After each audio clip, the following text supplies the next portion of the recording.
Bom dia a todos. Venham cá para parecermos mais. Deixam, por favor. Porque esta é uma sessão para liderança. Ao mesmo tempo, consultores que queiram estar aqui serão bem-vindos, não há problema absolutamente nenhum. É uma sessão para liderança e fizeram a maior sala. Isto é, porque temos a tradução. Por isso, vamos ficar assim um bocadinho mais quentes aqui, por favor. Juntem-se a nós. Same thing in your market center. If you're having a training class or we're having group coaching, we pull everybody in because the energy is much greater when we are closer together. Okay. Even though there's always somebody that wants to be way far away. That's okay. It's okay. Okay, so people are joining. So this is, as I've told you, this is a conversation about how a market center works and what's the role of each position in a market center. As I've told them in Portuguese, if you are an agent and are here, you are very welcome. But this will be a conversation around the roles of the market center and the roles and the goals of the market center. Yeah. So, Michelle, let's start from the beginning.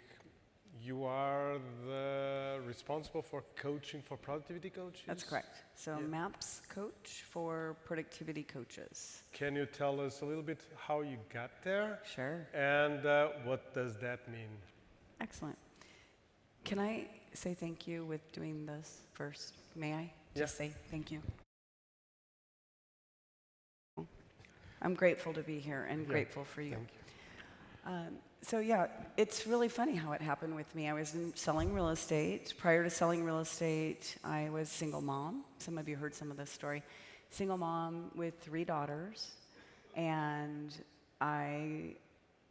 when I got divorced, I had nothing. Took a job as a receptionist in a dentist office for $8 an hour. After working in that office, I was getting divorced on a Friday, and on a Monday, I became the manager of the dental office. Had no experience with dentistry at all. I did know how to sell. So I worked with a dentist and increased his production because everything is sales, even dentistry. And so you would help people understand that instead of having silver in their mouth, they would upgrade to composite, which is a much better material in your mouth. So I did really great in sales for this dentist.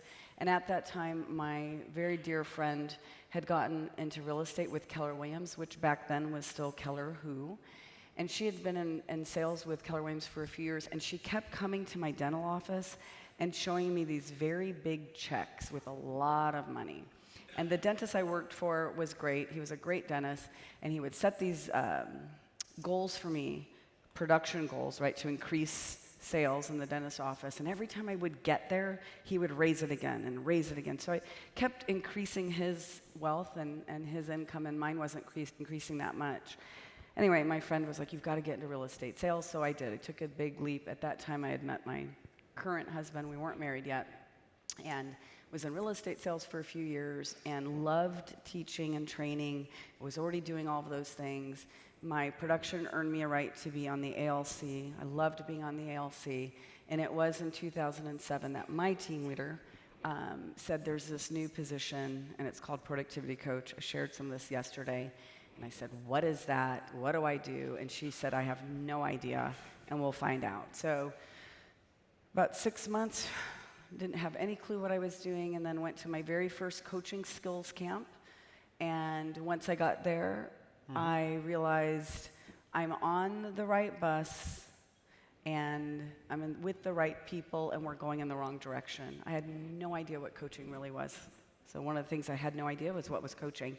Anyway, fast forward, I stalked Diana Kokoska, who then became my MAPS coach. I mean, I stalked her. She became my MAPS coach. And after working with Diana, then we were the most profitable coaching program in the United States at the time, 4 years running. And then after that, I became one of the first MAPS coaches for the role of productivity coach. Yeah. Thank you. So, my objective with this conversation is around for all of us to know from firsthand, to know the history of the position of productivity coaching and the interaction of the position of the productivity coach with the MCA, the OP, the team leader. And because sometimes we read in a book that this is the job description and let's jump forward, and we don't know the history. So I would like to really speak slowly about the history of the position and how this position came to be and what is now and what are the best practices. So let's speak about the beginning of this 2007, something like that. Productivity coaches were not only self-funded positions, they were very rare. So tell us about what is a market center without productivity coaching. Okay. In 2007, we were already, as a company, Keller Williams was already the #1 training company amongst all industries. So not just #1 in real estate, we are #1 above Google, above Jiffy Lube, above all these other companies. So we already had really great training. And there were times in our Keller Williams office where other companies, like Century 20, let's say Remax, they would send their new agents to come to us first so they could learn. We were known as having the best training. As much as we had the best training, and we had mentors. So mentors was a big part of what would happen in Keller Williams offices before 2007. Still happens. But mentor programs where we had somebody who was there to mentor the agents. With mentoring, there's typically, we say, it's very reactionary. So a mentor, I need help now. How do I do a buyer's consultation? How do I go on a listing presentation? And so most market centers had certain people, oftentimes ALC members, and others who like to help that were mentors. But agents. Agents. So agents were mentors inside, and still are inside of the market centers. If I'm an agent and I have a mentor helping me, I'm typically splitting my commission in half with that mentor. And as much as we had great training and we had all of these mentors and mentoring programs, we still were seeing the door revolve like this. They were coming and going as fast as they were coming. So mentors were agents, typically ALC members, and who trained? ALC members definitely were trainers inside of the market center. If we looked at a market center who doesn't have and didn't have and don't have productivity coach programs, we will see that there are people inside of that market center, again, oftentimes ALC members, because they want to, not because it's an ALC job or duty. If I'm an ALC member and I love to train, or I would love to have somebody shadow me, I might volunteer to be a mentor. But it could be other agents in the market center that just have a heart to help, and so they may be the mentors. Okay. So now productivity coaching. Yeah. So we saw that we had great training. We knew market centers had mentor programs, and we were still seeing a turnover.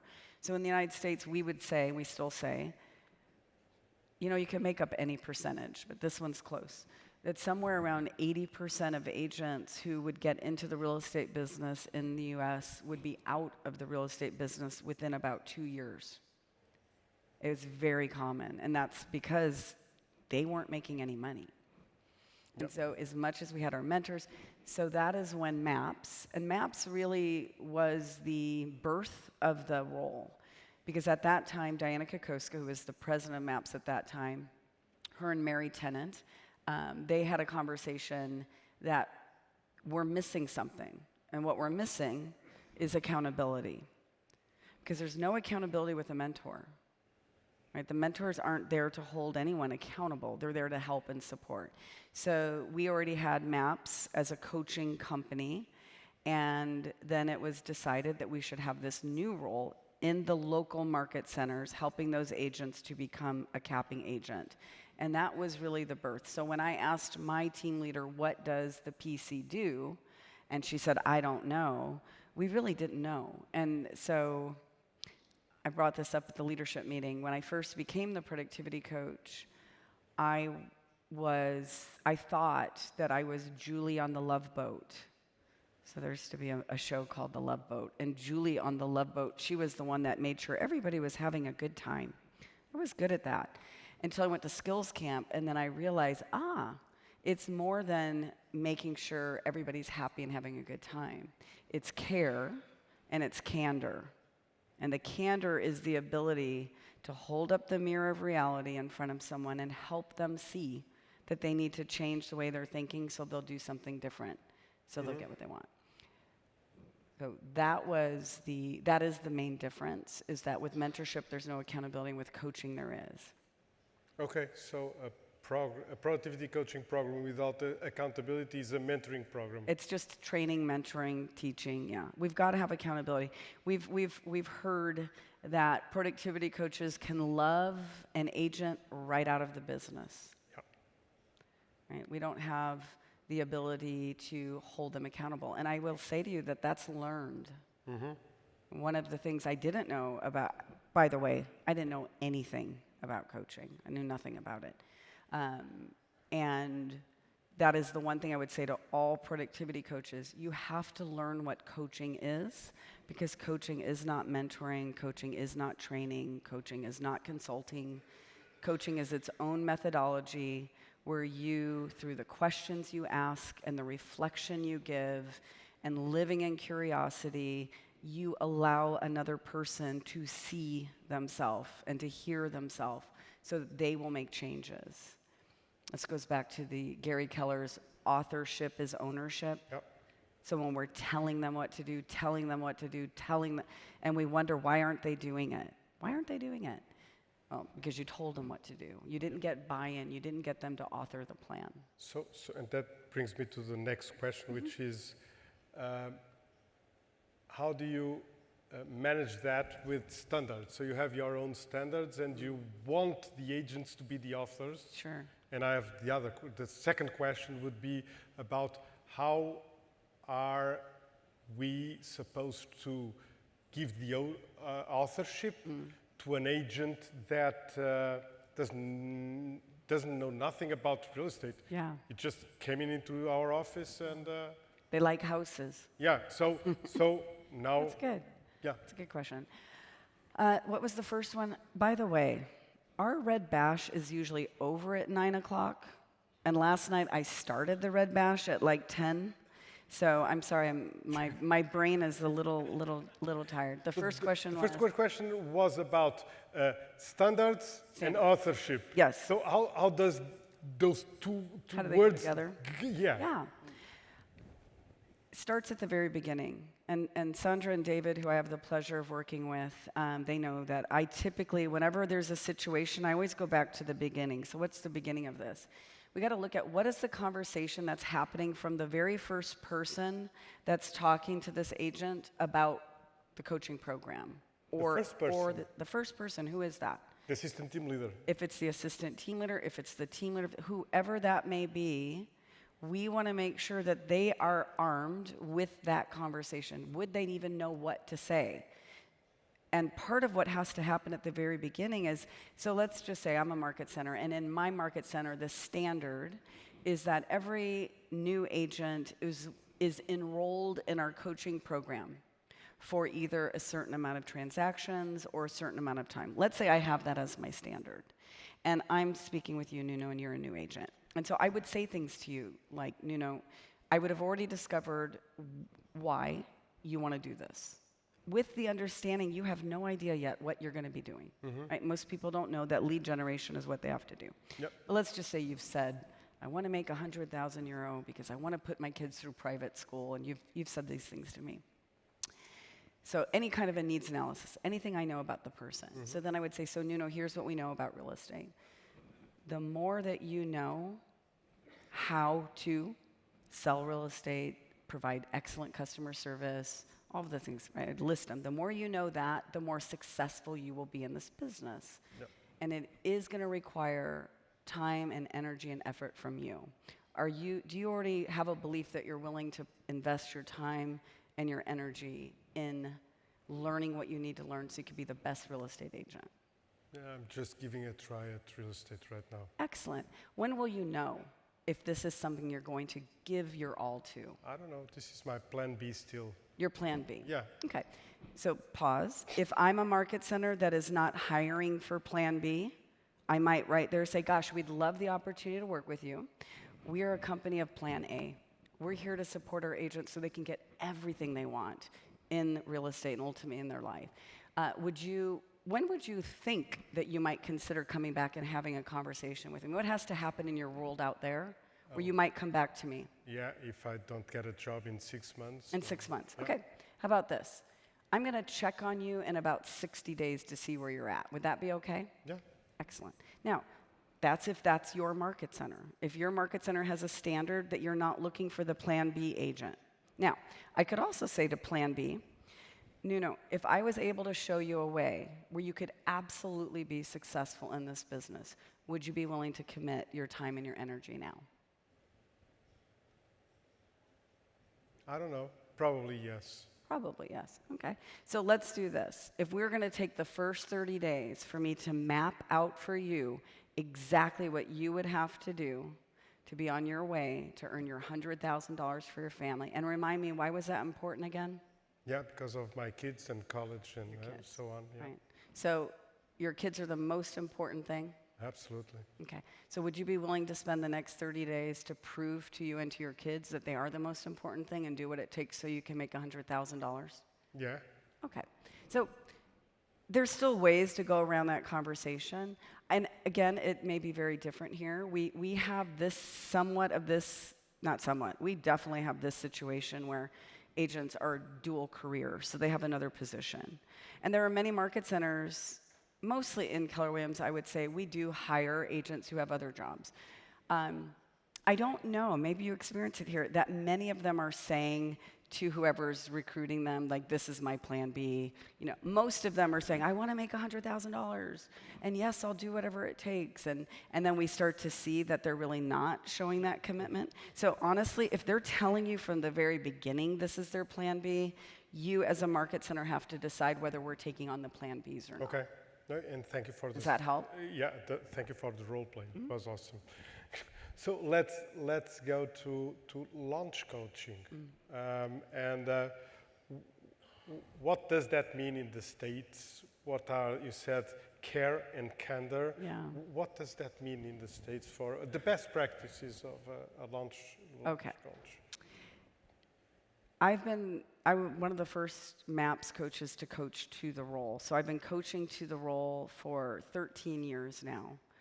And back in 2014 is about the time that this launch coach title started to emerge. And I was coaching people who were pioneers or starting this position, meaning we had a productivity coach, and that productivity coach, in all honesty, didn't want to work with the new agents anymore.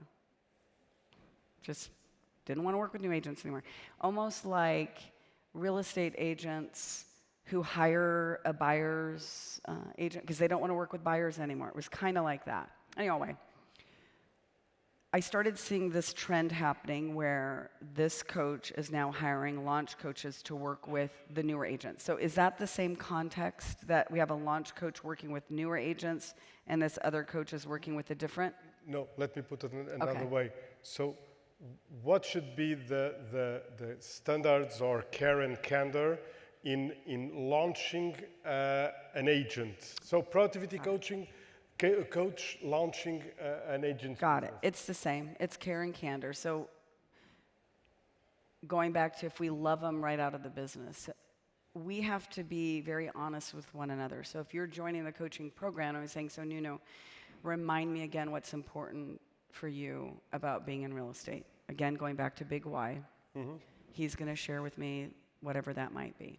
And I did a little bit of this yesterday. So I would say to you, so Nuno, in our coaching program, the agents who engage at a very high level, the agents who come to our group coaching, the agents who come to the one-on-one coaching, the agents who show up for the team meetings, the agents who go through the Ignite course. These are the agents who are going to earn that $100,000, highly engaged.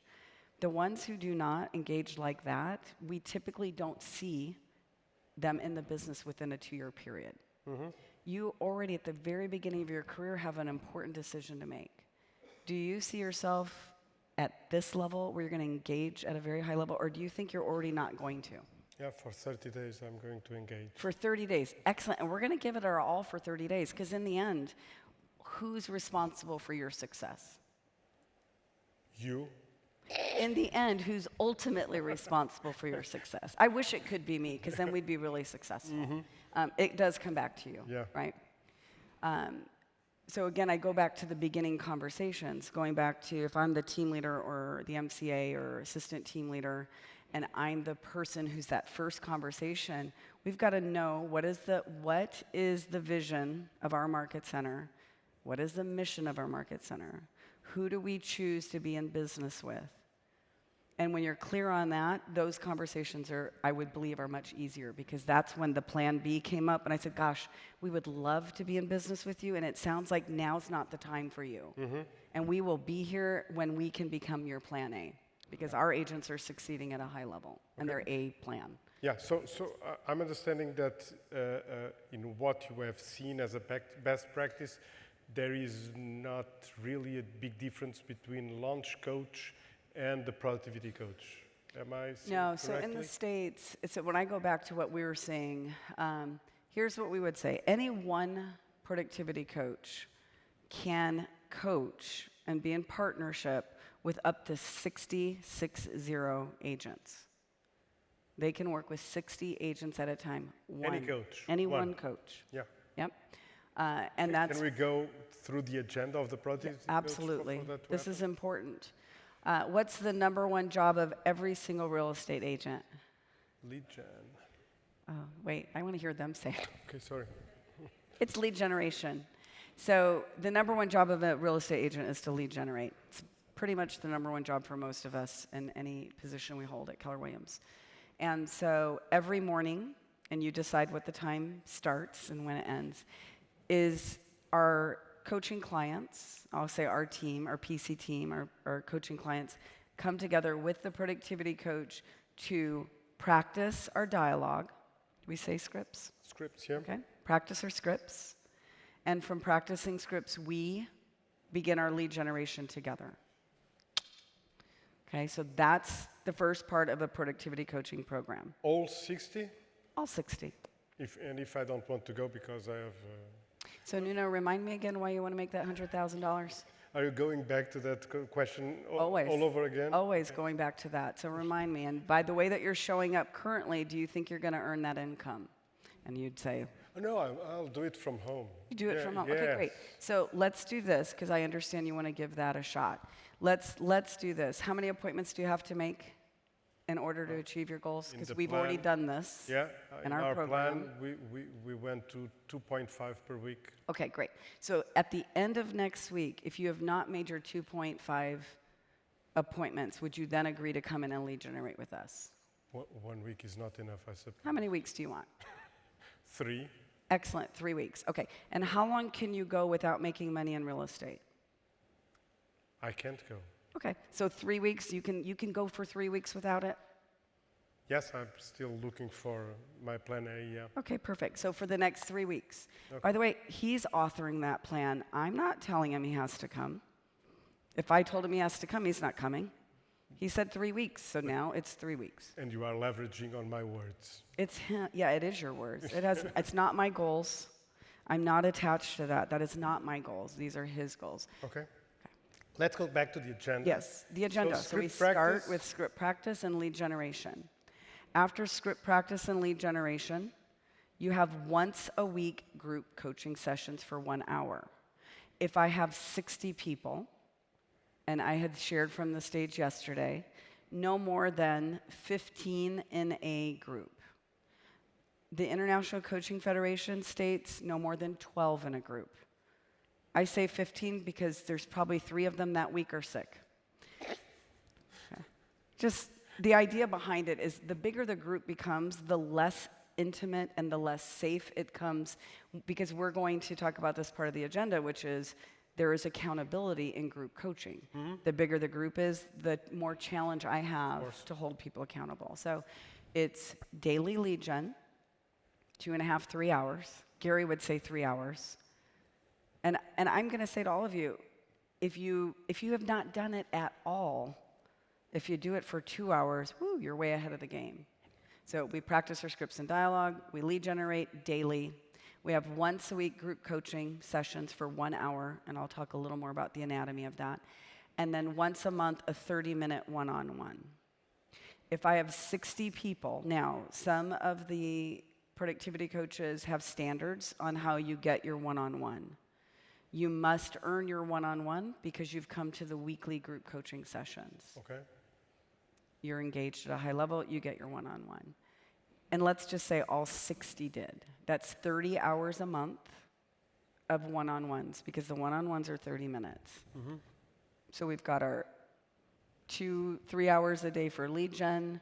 We've got, even if we have an hour a day for 5 groups, right? So now we have another hour a day. And if you take your 30 hours for the month and you divide that up, it's about 7.5 hours a week of 30-minute one-on-ones, which in most cases you don't end up doing that many. I'm giving you the extreme. That is the 20% of a productivity coach. That's your schedule. If 80% of your time is there with them to build skills, dialogue, right, scripts, you're building skills. You're holding a space for accountability, which is the coaching.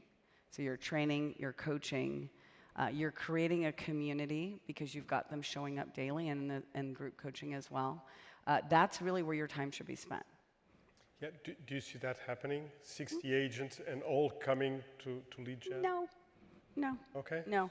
What we see happen is productivity coaches get really excited about doing it. Because how many of you, as you're hearing me say this, does it make sense that you would lead generate daily with your agents? Does that make sense? How many of you are like, please don't make me do that every day? I don't want to do that every day, because that could be a thought. It's not uncommon. Here's what normally happens. We have a productivity coach, normally because they have a MAPS coach who really is excited for them, and we get going with our daily lead gen. And they do a lot of promotion, and they get people to show up, and a lot show up. And then by week 2, fewer. And by week 3, fewer. And by week 4, the PC is by themselves. And by week 5, the PC doesn't do it. It takes persistence. You can't give up. You have to stick to that one thing. If we all think about it, if every one of us stuck to that being truly the one thing we did every day, how much easier would everything really be? And this isn't judgment. We just know that we're not. As a whole, we're not. Whether it's a team leader, an assistant team leader, a productivity coach, an agent, we're not. We're not doing the one thing. Okay, so walk us through the anatomy of The group coaching, individual coaching, and the 3 hours of lead gen. Sure. We'll start with the lead generation. And I think they were saying this from the stage here, and if they weren't, we're really encouraging bringing people back in. You know, I mean, we did what we had to do during the time of COVID, and we were really successful with that. If you think about it, we were really successful with that. Energetically, we are not the same on a screen, right? With this part dressed and that part not dressed. We're not the same. You know, you go into an office and you're hearing others and you're learning and you're communicating, and it becomes sticky and it's a place you want to be. So truly encourage you to make it inside of the market center. Now, there's still market centers that are, some who are transitioning because they're doing hybrid, so they're in the market center, they have some on Zoom. But honestly, there's a lot of market centers now that just, no more Zoom. Yeah. Be here to win. So we meet with them in the morning. We practice our dialogue. Dialogue practice can be really fun. It should also have a lot of energy. You could either, as the productivity coach, you could be giving a script of the day that you want them to learn. You could give choices of what they want to learn that day. We get everybody to pick their script, get a partner. All right, let's go. You're practicing. Sometimes we get everybody, this one's fun, where if they have their script, you ask everybody at the same time, go, and everybody's just reading their script out loud, and it becomes loud. And if the team leader is not doing their recruiting calls at that time, if they happen to be walking around with a recruit, there's so much energy coming out of that room, and a recruit saying, wait, what are they doing? Oh, they're building their business. They're learning how to, be great business people. Anyway, script practice, no more than a half an hour, and you make that part fun. After script practice, we go into lead generation. Now, they will want to delay, right? They're going to want to delay. Now, we never make people wrong. We want to help build confidence. So if it's you, Nuno, and you're like, I don't want to do it, I'll say, okay, what's going to help you so that you will feel more comfortable to do this with us? What would you need to do? I'd like to go to my car and do it alone. I totally get that. What could you do to do it here? Let's just think of what's one or two options you have that would help you so you could do it with us. I don't know. Here's what I know about you. You're brilliant, and I know you already know the answer to this. You might not want to tell me, but what is it? What's the one thing that will help you? I would rather go to my car. I know you would rather go to your car. Let's say that's not an option. Because remind me again what you're going to do with the 100,000? Yeah, my kids. Your kids. So are your kids that important to you? Yes, they are. Can you prove to me that your kids are that important to you? Yeah. Can you stay in this room? Let me try in my car first. Okay. All right. So let's say it's 3:06. How long will you be in the car? And then you're going to come in here with us. Yeah, 2.5 hours. Yeah. Okay. And then tomorrow? If I prove that I'm right, I'm going to be there again. Okay. So how many days, if you don't have an appointment, will you commit to being in this room? Okay. In 3 days, I will be in this room. In 3 days. Excellent. So in 3 days, I count on you being here, right? Because your kids are the most important thing to you. Yes. And when you go home and tell them that you did your job for them, how will that feel? Yeah, great. Okay, excellent. Okay. Again, I'm not attached to that. I'm not attached to it. This is his life, not my life. I have an opportunity for him to show up differently. And there's lots of ways to do these things, right? There might be some that would say, no, you can't leave, and it may be effective. My style would be to allow you to author that and design it, and then we'll see. And if it keeps happening with this person who's not sending appointments, then I need to sit back down with Nuno. And I have to say, let's really talk about what's going on here. Right? I was convinced that your kids were the most important thing to you when we first started talking, and now I'm not so convinced. It will be through Plan A. Plan And I'm A. leaving. And are we okay with that? Yeah, of course.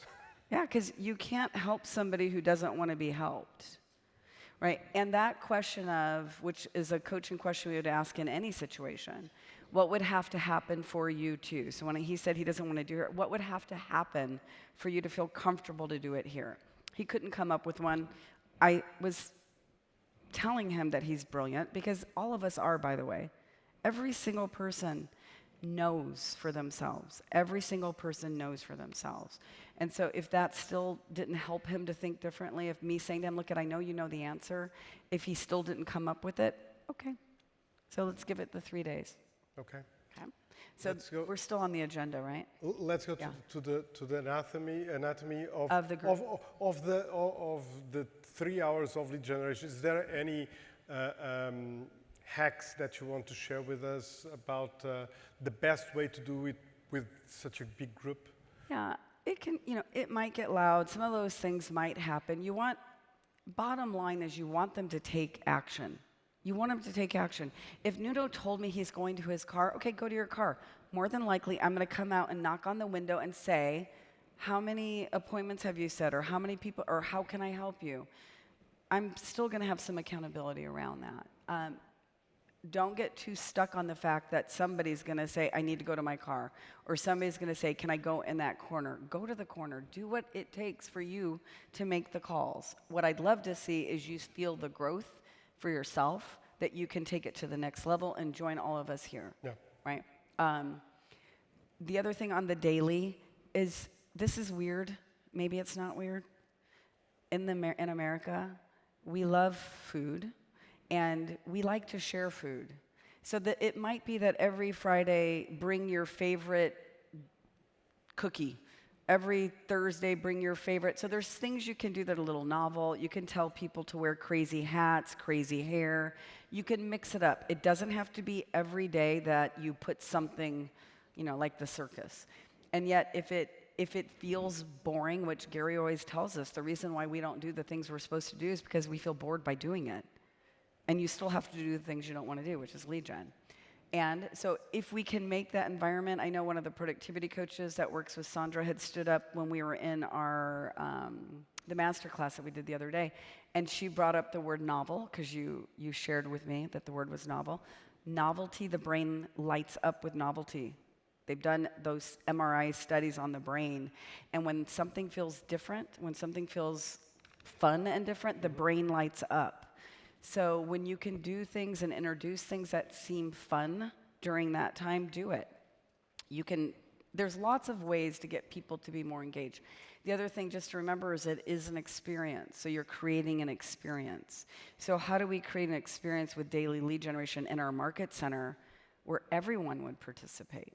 Not just the coaching program. How do we get our ATLs, our team leaders, our OPs, our ALC members? How do we get them involved?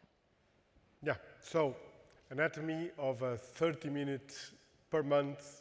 One-on-one. One-on-one. Yeah, so that's the deep dive. Yep. So that would be... For us Portuguese, 30 minutes deep dive doesn't match together, sorry. How long should it take? Oh, 3 hours. Oh gosh, no. Am I right? Yeah, well we can get, so this is the part of the skill set.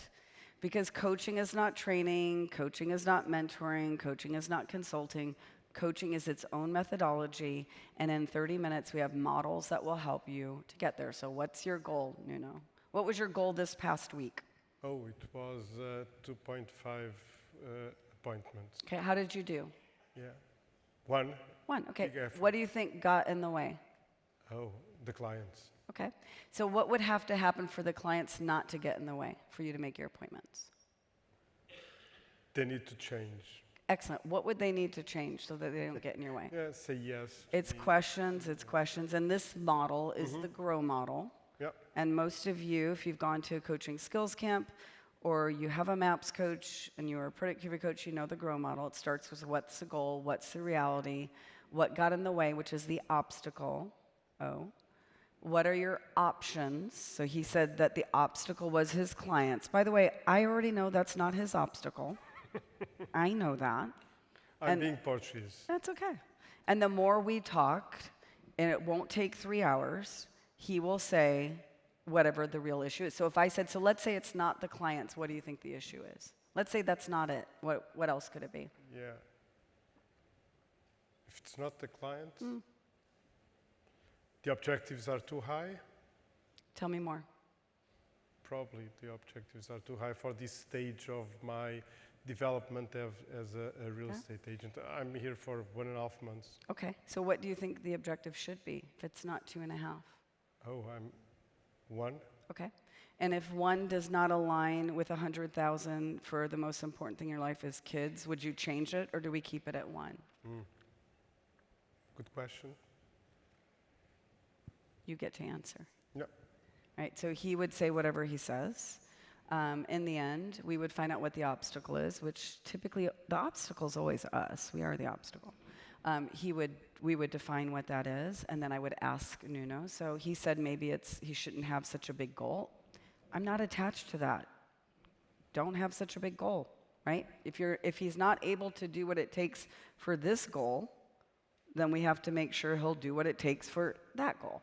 So when we find out that 1 appointment equals this, not 100,000 euro, are you okay with that? And he would say yes or no. If he says yes, he's okay with that, great. Now we're at 1 appointment a week. Yep. So what do we have to do this week to make sure you make your 1 appointment? Yeah, 2 hours of lead generation every Excellent. day. Every day, excellent. And how will we ensure that you stick to that you do your 2 hour, what options do we have to make sure you do it? Yeah, 3 days next week, I will come and lead Jen with you. I love that idea. I will high five you. Okay, so you'll be here which 3 days? Yeah, Monday, Wednesday, and Friday. Excellent. And this would be funny. This is something I would do, and it may not be appropriate, but I would say, Nuno, will you pinky promise me that you will be here those 3 days? Oh, come on. You're a man of your word. Does that mean, is this your pinky? Oh, this is it. You could do that. I don't know. Oh, this is pinky promise. Everybody just learned pinky promise. So he would do this, Okay, right? I'm He would on do that, and I would uncharted say, territory. I 100% believe in you, Okay, and I know that you will do it, okay. right? So that's a model, but we would move fast. Sorry. Pinky promise. Yeah, it's a thing. Yeah. So in a one-on-one, it doesn't take more than 30 minutes. A one-on-one sometimes, and we all know there's a bold law, that all work will expand to fill the time allowed. If I give it 3 hours, it will take 3 hours. I've been late for coaching appointments for my coach. I've had clients late for me, and we can still accomplish it in 15 minutes, 10 minutes, whatever the time is, we will accomplish it if we're determined to do so. Yeah. Okay. So That's the one-on-ones. And at the end of that one-on-one, we have the plan, right? It's 1 appointment a week. We already know he's going to do it. He pinky promised me, yeah. right? So that would be a one-on-one. So the weekly process of the group coaching. Yeah. Yes. So, and I spoke a little. Who was here yesterday? It was very late for most of you. Okay, so you might have heard some of this already. So the group coaching sessions are not a 1 hour, well, they're definitely not more than an hour, and they are not 1 hour of training. It doesn't mean that there's not going to be some training involved. It just means it's not 1 hour of training. So it starts off with our wins. So here's our anatomy. We start off with the wins. We're celebrating. Part of what this productivity coaching program will do is create such a bond between these people. Most of them coming in, a lot of them coming in new, either to real estate or from other companies. And they're creating a bond, they're creating community. So we want to start with our wins. It's higher energy. Where did we win this week? Could be personal, could be professional. Either, right? You make sure that you're setting up so they understand what the agenda looks like. For the first 3 or 4 minutes, let's hear how we're winning. Then we go around the room, okay? After the wins, we go straight into accountability. If there's no accountability in your group coaching, just know that is called group training or group mentoring. It's not coaching. So that's where I, as the coach, already know what the commitments are, and yet I'm going to ask them quickly. This is another reason why we have small groups. Sandra, what was your goal for last week? 100 contacts, 20 whatever it was. David, what was yours? It was 50. No, 1 appointment. Go around the room. Everybody gives their commitment with how did you do? So your commitment was, how did you do? Your commitment was, and you train them because people will treat us. We teach them how to treat us.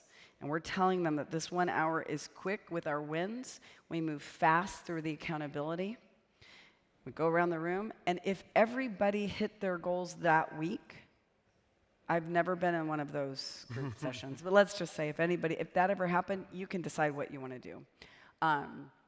If they didn't, and there will be somebody who won't. So let's say we go around the room and everybody says, I did this, I did that. And I'd say, so David, you did it this week. You accomplished your goal. Can you share with the group in like 30 seconds what was the one thing that helped you achieve your goal this week? And then David would say, I stuck to my schedule. Whatever he says, right? And then I'd say, so for some of you, you didn't hit your goals this week. Let's hear 1 or 2 we can have reasons or results. I want to hear 1 or 2 things that got in your way or prevented you from achieving your goal this week. And I would hear from a couple of people. That then gives the coach the opportunity to now either do some training on that or mastermind with the group around that. Right? So let's say if it was schedule. Okay. So some of you are great with sticking to your schedule. David was great with it this week. What are some more strategies that we can implement to ensure every one of us sticks to our schedule next week? So one of the things that happens when I get a new client as a MAPS coach for PCs is they want the agenda for the group coaching, like Week 1, what do I do? Week 2, what do I do? It doesn't work that way with group coaching. It works that way with training, because you could say, week 1 in training, we're training on this. Week 2, we're training. This is fluid. I won't know from 1 week to the next week what the challenges are and where the opportunities are for us to get better. So there is no week 1, you do this, week 2. That's not for group. That is for training. So at the end of it, after we do some masterminding or I give them some strategies, then we go into making commitments for the next week. So before we leave, now they're telling me what's their commitment for next week. It's also quick. Go around the room, what's your commitment? And there have been times, I think maybe I shared it with maybe with Sandra, or I don't know where I shared it, where, it might have been here, where when I was in that role as productivity coach, there was high trust. So trust is very important. I had high trust, and you know when you can trust the people that you're working with. And when people would give commitments, sometimes I would say, okay, we're going to do a BS meter, which, okay, there's a bad word. I'm not going to say it. BS is a bad word. But the other word is believability scale. So I would say we're going to do a BS meter, right? So I have to pick on you two because I coach you. So Sandra said that this week she's going to make 100 contacts. Who believes her? If you believe her, put your hand up. And then the group would all put their hand up, or some would, or some. We would do things like that because the peer accountability, that word accountability, all of those things matter when you can get more of the peers to be involved. And so we would do things like that. Anyway, everyone would set their goals for the next week, and that would be the end of our 1 hour. Yeah. That's the anatomy. So I have 2 objectives for the next of our. Okay. So the first one is, how do you do this with rookies and experienced agents? And then I have a fabulous last question. Okay. You always break them up by production levels. Only in the group coaching? In group coaching, you break them up by production levels. If you have brand new agents who are now in the room with your more seasoned agents, and we all know that somebody who did 3 deals really isn't that much further advanced than somebody who hasn't done any or 1. But for the person who has done 3 deals, I feel here and they feel there for me. So I feel like I'm going to get dragged down. Highly recommended that your groups are separated based on production levels. And tenure as well? It could be. It certainly could be. So I might say to you, let's say you've been in it for a while and your production level hasn't increased yet. So I would, as his coach, I would say, Nuno, we've got these 2 different groups, and you've been in this group for however long you've been in it. And we still haven't seen the production increase. So let's talk about which group do you think you will be most effective in? Is it in the group that's more tenured, right, and that has done more production than you, or with the new group? With the agents who haven't done anything yet? Probably those that are more experienced, yeah. Okay. Now that group is more experienced and they're producing. So could we have this trial agreement, the 30 days? You love 30 days. Can we do 30 days with you in this group? And if you're not under contract within 30 days, then we might have to reassess to see if we move Okay. groups. Is that all right? Okay, yeah. So I would probably do that. Yep. Okay. So,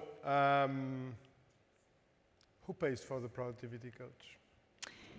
Great question. I told you. It was a great question. Yeah, Did say it. Look at that. That's how that works. It is mostly a self-funded position, meaning the coaches are paid by the real estate agents, and they're paid through the split. So in the United States, typically it's a 10%. So whatever the gross commission income is for the agent, 10% of that typically goes to a PC. When we first start a productivity coaching program, oftentimes there is a salary, not a big one, but there's something that gets them going until they can build the program to generate that income off of the commissions from the agent. Okay, and so if I'm an agent, I will choose to pay you for you to force me to go.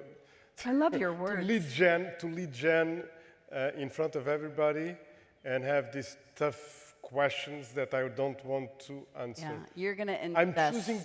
I'm choosing to pay you. You're investing in your business. You are investing in those kids that you said were the most important thing to you. And you're investing in a coaching program that's going to provide a space for you to show up at the highest level you can in order to make it. Because, most agents don't make a lot of money in real estate, and you've got a pretty big goal. Okay, so we've talked, this morning we talked about MOFers.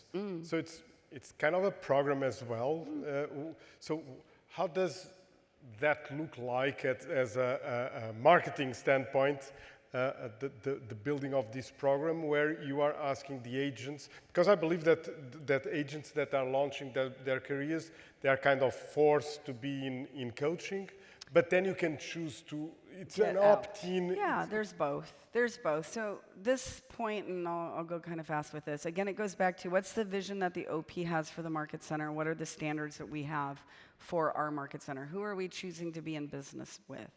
There is no such thing as forcing anybody to do anything. And it just might mean we're not a match, right? Because in our office, we are setting our agents up for success, and that success happens through our coaching program.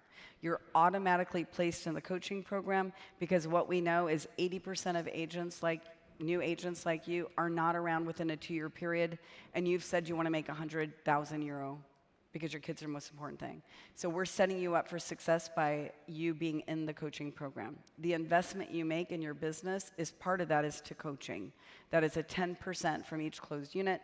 10% of that goes back to your investment you're making in coaching. Never say me. I never would say you're paying me, even though they are, essentially. It's an investment in their business. Okay? Yeah, so. But they're not all automatic. It could be that market centers have elect, and when it's self-elect, we have this program. Let's say it's self-elect, okay? It's not the automatic. Because do you do both here or just automatic? Your word was force. My word is automatic. Which one is it? Is it they go in or they have a choice? I would say that in Portugal, almost market centers have every agent going to productivity coaching. So it's a program not of productivity coaching. Some will get coaching, some will get mentorship, some will get advising. So it's a program it's a menu. We have a menu of what to get. Okay. And the agent chooses. Yeah. Which part of the menu, and they don't pay. I would say that this is the.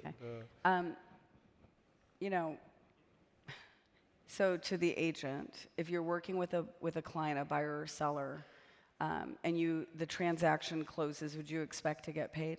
Of course. What if the buyer or seller said you really didn't do much for them? That won't happen because I'm protected. But let's just say, because it happens, let's just say that happened. What would you still expect to get paid? Yes, of course. Okay. Same thing in coaching. The investment you make in your business, how you show up is going to matter, and how I show up. It's a partnership, right?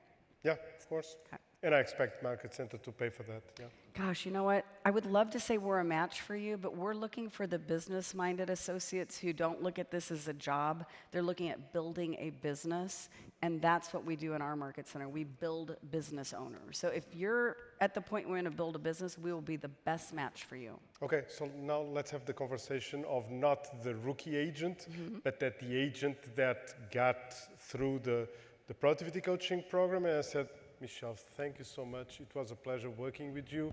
Now I'm going solo. Got it. Okay. Yeah. First of all, high five. I'm glad you've done what you've done so far. And, I'm going to share something with you, and I'm not saying it's going to happen to you. Yep. Okay? I just want to share something with you. Here's what we've seen. We've seen that the agents who are successful, like you've been, in a coaching program, when they leave that environment of accountability and partnership and community, what we normally see is their business goes this way, not that way. I'm not saying it's going to happen to you. Okay? And if I start to notice that your business isn't going that way, it's going this way, when would you expect to be back in conversation with me about going back to coaching? We've talked about 30 days for a lot. 30 days, great. So can we make an agreement that within the next 30 days, if you start to notice that you're going this way, not because you're missing the accountability, you're missing the structure, if you start to see that, can we have a conversation about joining coaching? Of course, I love having a conversation. Good. So that's it.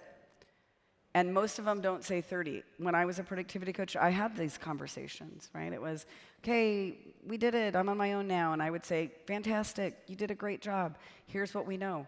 Agents who step out of this environment, they go this way, not that way. How long can you go this way and not make money before we need to start talking again? And I promise you, they will come back to you before whatever the day is. If they said it was 90 days, they're back 30 days, 45. And it's up to the productivity coach to be watching what's happening with their production. That's how you partner with them. And then you're calling them, and in the States, we're able to see if somebody's going to be making money in the next 30 days or not. We're able to see how long has it been since they've made money. And so I might say, hey, Nuno, I know you got out of the coaching program a couple months ago. I haven't seen any production for you. I don't see any listings for you. Can we have a conversation? Yep. So that's on the PC to follow up. Okay. So we are talking about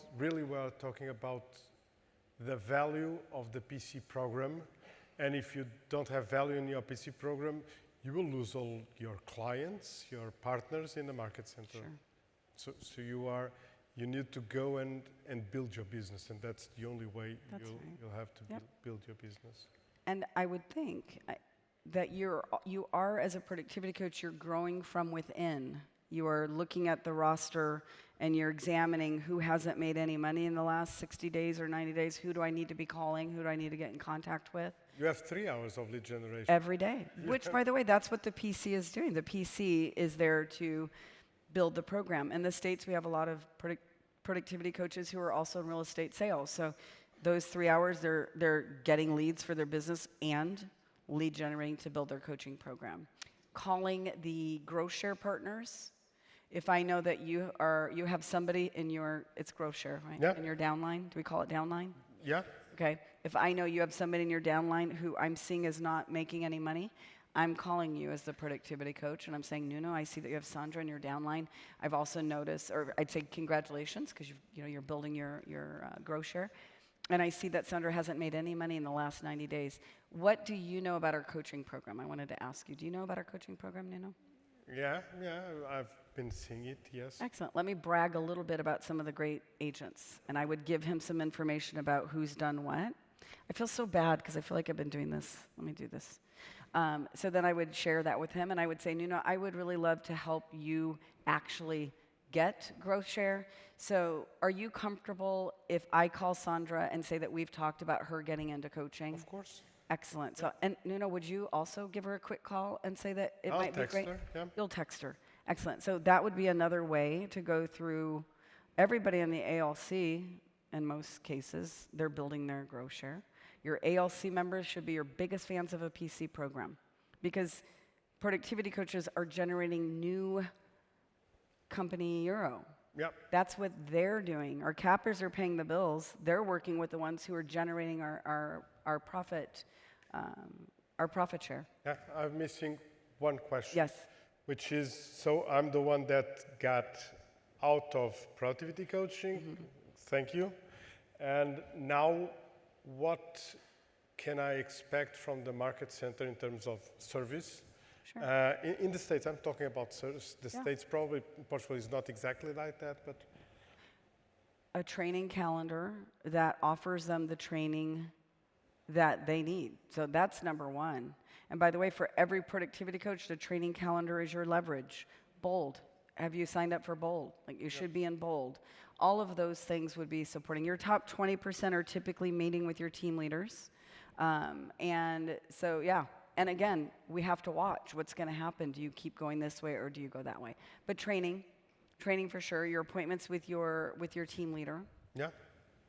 And but if I'm not under the team leader's wing, yeah, I'm going solo now. Right, you're going solo. So I'm watching. Are you going solo and going this way? If you are, then you're somebody also that we as a market center want to develop, right? So what opportunities do we have for this person? And if you're, for the PC, those are, they're almost like expired. They're like expired listings, really. When they leave your coaching program, are they an expired listing that then gets listed again and sells and keeps going, or are they still sitting on the market? So if we're watching the production of this agent, then we can get back in contact. And which is why, going back to those groups, Nuno's not going to want to come back to a group that's here. So Nuno, I know that you're no longer in the program, and there's about 7 or 8 others like you that are at that production level that are not actually going this way, and I'd love to form a group just with you, with this group, where I believe, that we can increase your production. Yeah. Okay, last question. We have 1 minute. I'm watching. What's the one question that I haven't asked you, and what's your answer to that? That's a good question. Always those are good questions. I would say if I can speak to your productivity coaches. Yeah. This isn't a question, it's a statement, and I've got 50 seconds. Okay. What you do matters. It matters more than any of us could ever put a price tag on. If you were with me yesterday and you saw the story of Anusha, she mattered. And because she had a coach who was in her corner and who had belief in her, that woman is now an interim regional director in Southern California and started as a broken human when she first got into real estate. What you do matters. Do not ever take that lightly. If you don't care about them, then don't do this job. And if you don't care enough about them to be honest with them and hold up a mirror of reality and ask them some of the tough questions, don't do it. And if you just don't know how to do it, then make sure you're connecting with Sandra or the others who are supporting you. And I know there's others in here who have MAPS coaches. But what you do matters, and that's just what I would want to say. Karen Kander, thank you so much. Thank you. Yeah. Thank you.